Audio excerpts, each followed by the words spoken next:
This popcorn-style review contains scenes from another video.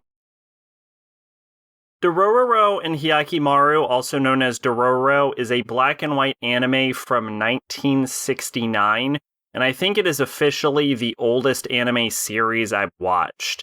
It is about a young man named Hyakkimaru, whose dad, in order to acquire political power, sold his body parts to 48 demon statues carved by, I think, some crazy monk man for some reason. He meets a young thief named Dororo, who spends most of the series, 25 episodes, pretending to be a boy, and then in the final episode, you find out that Dororo is a girl. The series itself is kind of named after Dororo, which is fitting because most of the episodes actually focus on her.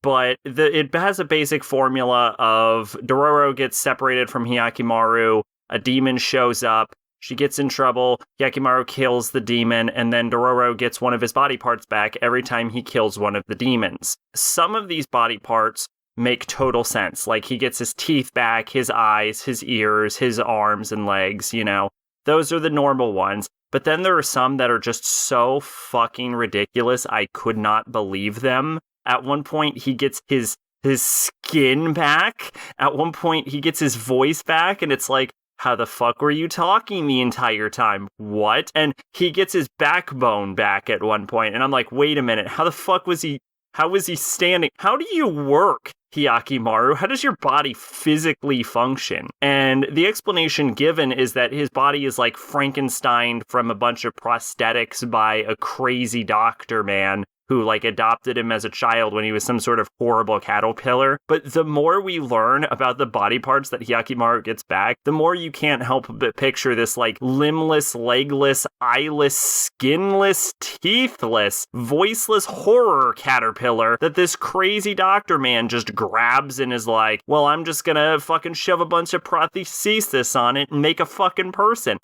The fact that he found this horrible caterpillar in a fucking river in his first idea, and I'm not creating the word caterpillar, they describe him as a caterpillar. They find this fucking horrible skinless caterpillar, and his first thought was, I'm gonna shove so many prosthesis on it that I make a person, and then he does? It's fucking insane. It's ludicrous. The plot of this is fucking ridiculous. Most of the enemies they encounter with the demons seem to be based on classic Japanese yokai, and it's kind of interesting the little takes they take with it, but none of them are really standout, except for one guy who's this priest that was hoarding food, and he encounters this gluttony yokai that I don't actually recognize the original on, but I'm sure it's probably just something I'm forgetting about.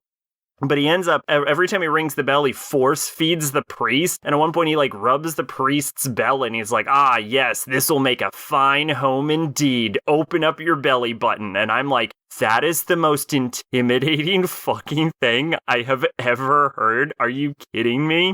Anyway, most of the episodes are pretty bland, and the whole thing moves at an absolutely glacial speed. And what's worse is that at the end, we're only 28, 30 demons in, and then Dororo and Hyakkimaru get separated, and Hyakkimaru just goes and finishes up all of the others up until number 47 off screen, when he ends up having to kill his dad at number 48. I mean, it's an interesting anime as far as a historical perspective, but it's not great. Twitch and Discord in the description. I've been Sacrobolic. You're Envoy of Hope. Bye-bye.